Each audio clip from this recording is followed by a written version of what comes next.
দেখুন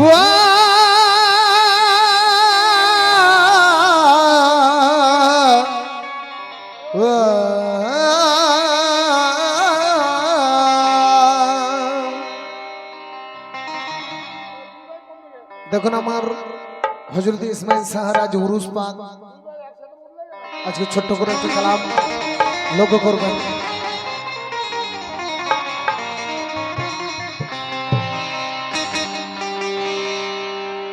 একদিন আমার খোঁজা পিয়া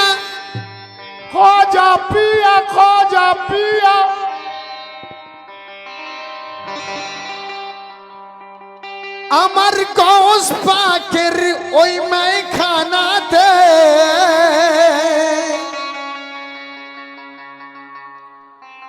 আর বসিয়া যে ইল্লাল্লাহ রই কলমা দরুদ শুনছিল সে।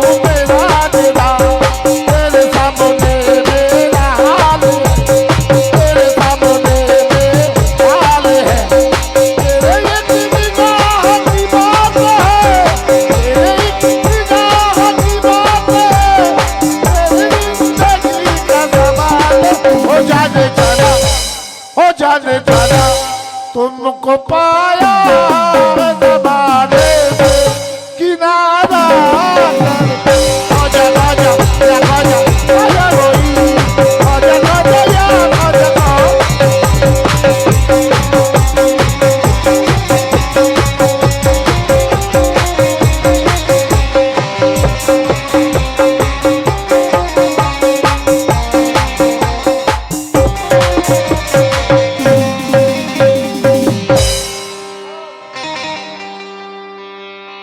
तो ख्वाजा बाबा हिंदुस्ताने मुरीद गणेर लिए और বসেছিল পিয়ায়া আমার তাদের কলমা দরুদ পড়াতে। এমন সময় বড় পীর আব্দুল কাদের জিলানি আর গৌস পাকের ডাকে যে খ্বাজা পাক গেলেন তখনই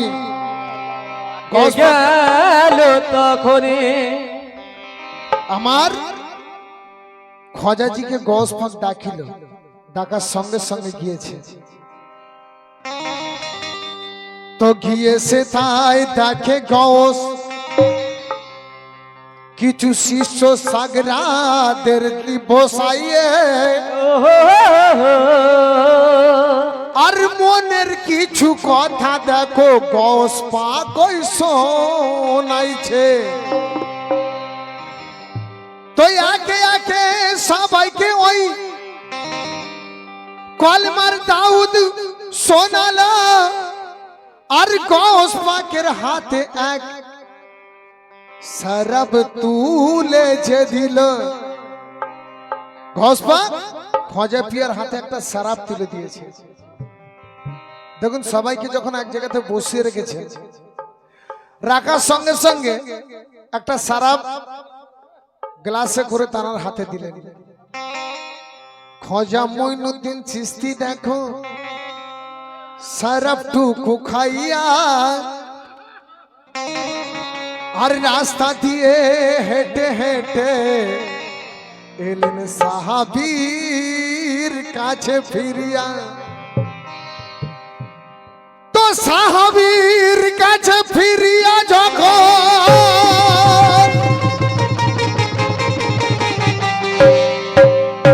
আসিয়া বসি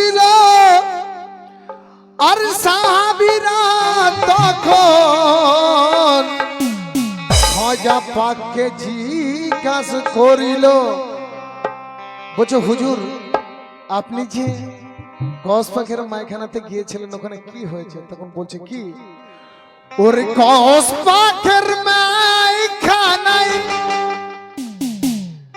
একা গিয়েছি।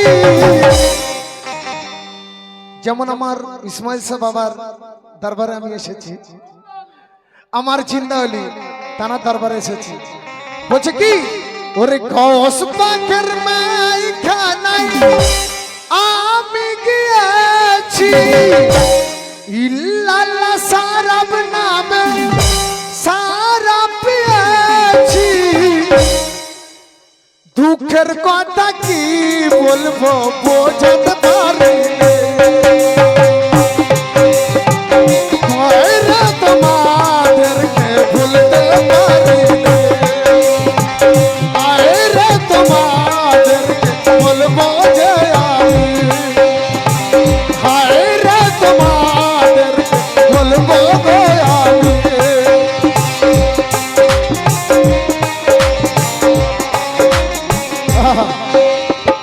গস পাকের মাইখানাতে গিয়ে খোঁজাছি, যা দেখেছে আর যা শুনেছে তখন বলছে কি, ওরে গস পাকের মাইখানায় আমি গিয়েছি, ইল্লাল্লাহ সারাব খেয়ে বেহিসাব পড়েছি। হায় রে মনের কথা আমি বলবো কি, হায় রে মনের কথা আমি বলবো কি, হায় রে মনের কথা আমি বলবো কি, হায় রে মনের কথা।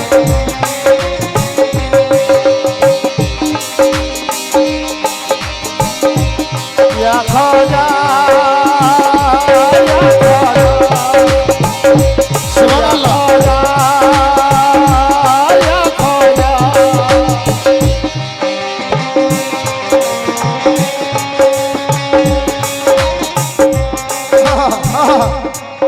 এ ভাইয়া দেখুন সেখানে কি হচ্ছে দেখুন। একদিন আমার হযরতে গস পাক তিনি নানা জানের সঙ্গে মসজিদে এসেছেন। হযরতে গস পাক নানা জানের সঙ্গে মসজিদে এসেছেন ছোট্টবেলাতে। তো যে মসজিদে নামাজ পড়ছে, এই যে নামাজের কথা বললো না দাদা, বুঝতে পেরেছেন?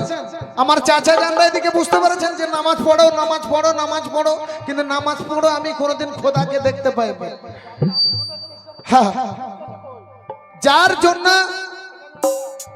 আমার এখানে আসা, সেই আমার খাদেম চাচাকে আমি দেখতে পাচ্ছি না, যার জন্য আমি এখানে এসেছি।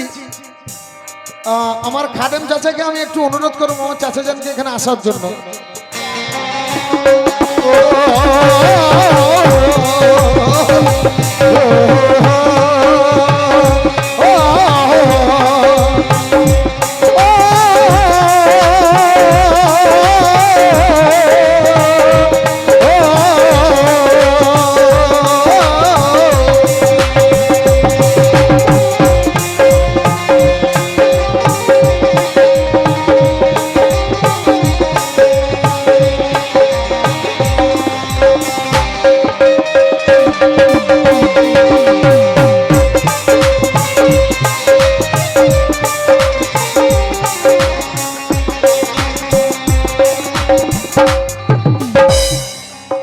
দেখুন যখন গস পাক নানা জানের সঙ্গে যখন মসজিদে নামাজ পড়তে এসেছেন, তো বাচ্চা মানুষ নানা জান নামাজে মসজিদের মধ্যে আছে, আর গস পাক বাইরে বার হয়ে যত নামাজি ছিল তাদের ওই জুতা, যে জুতাগুলো বাইরে ছিল সব এক জায়গাতে টাল করেছে। তো টাল করার পরে দুটো ভাগ করেছে, ভাগ করে একা একা হাসছে আর বলছে, আমার খোঁজাজি সে ঘটনা তার বুখারী শরীফের মধ্যে তুলে ধরেছে। দেখুন, ও খোঁজাজি বলে সোনা প্যারে,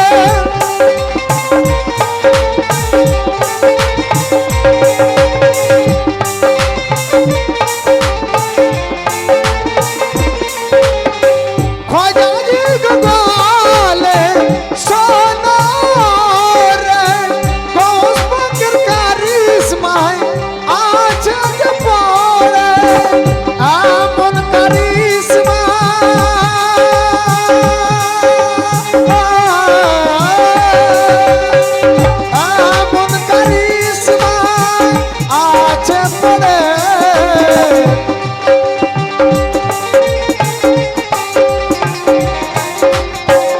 এমন কারিশমা আছে পড়ে। দেখুন আমার হযরতে খোঁজাজি গস পাকের গুণগান করছে কি, যে জুতাগুলো দুই দিকে ভাগ করেছে, ইমাম সাহেব বাইরে বার হয়ে এসে আমার গস পাকে চড় মেরেছে। নাউজুবিল্লাহ। আল্লাহ বুঝতে পারেনি যে আমার গৌসুল আজম ওলিদের সর্দার হয়ে তিনি আছেন। তো যখন মারার সঙ্গে সঙ্গে তখন সেই বাচ্চাকে জিজ্ঞাসা করছে, তুমি জুতোকে দুটো ভাগ করলে কেন? এ বাবা, আমার কথা বুঝতে পারছো, আমি হয়তো বাংলাদেশের কাছে ছেলে আছে, তো আমার কথা হয়তো আপনাদেরকে একটু শুনতে খারাপ লাগছে কি ভালো লাগছে আমি বলতে পারছি না, তো আমার কথাটা একটু শুনুন। বলছে কি, গস পাক দাঁড়িয়ে আছে, এনারা হচ্ছেন মামাতো ফুফুতো ভাই আছে, মানে বোঝা গেছে গস পাকার খোঁজা মঈনুদ্দিন চিশতি রহমতুল্লাহ এনারা মামাতো ফুফুতো ভাই আছে। তো দেখুন যখন জুতোগুলো দুই দিকে ভাগ করে রেখে দিয়েছে, তখন কি হচ্ছে, নানা জান জিজ্ঞাসা করছে কি ব্যাপার, তো বলছে শোনো শোনো নানা জান বলি তোমারে,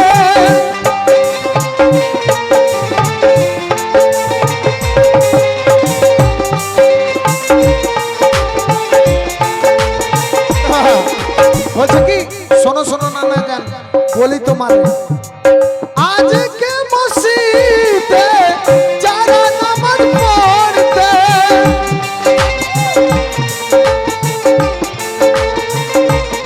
শেষ কথা বলছে কি, তাদের জুতো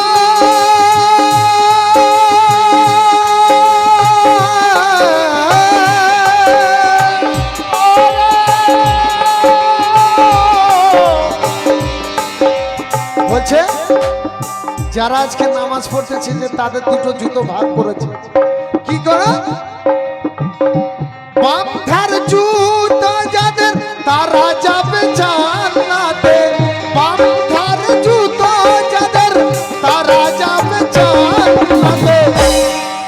গস পাক তার নানাকে বলছে, নানা এই দুটো জুতো ভাগ করেছে, কোথায় পাবে, কোথায় পাবে? উনি ওনার বায়াত হয়েছে কিনা আমি বলতে পারবো না, আমার পীর হযরতে খোঁজা মঈনুদ্দিন চিশতির গোলাম আছি আমি, 14 ফুট হযরতে আমার ইসমাইল সাহেব আবার আমি গোলাম আছি, কোথায় পাবে? বলছে কি, যারা পাঁচ সাইডে যাদের জুতো আছে এরা জান্নাত পাবে, আর যাদের ডাইনে জুতো আছে, বলছে ডাইনি যাদের জুতো আছে জাহান্নামে যাবে, ও ডাইনি যাদের জুতো আছে জাহান্নামে যাবে। ভাই এর মধ্যে বোঝা গেছে আমরা ফকিরি করছি, আমার নবীদের দলের মধ্যে আছে, কেউ নামাজ পড়ছেন, বলছে কি উনি ডাইরেক্ট আল্লাহর কাছে সঙ্গে সাক্ষাৎ নেবে, একদল হাজী সাহেব আগে কিন্তু দোজখের মধ্যে যাবে, তাদের মধ্যে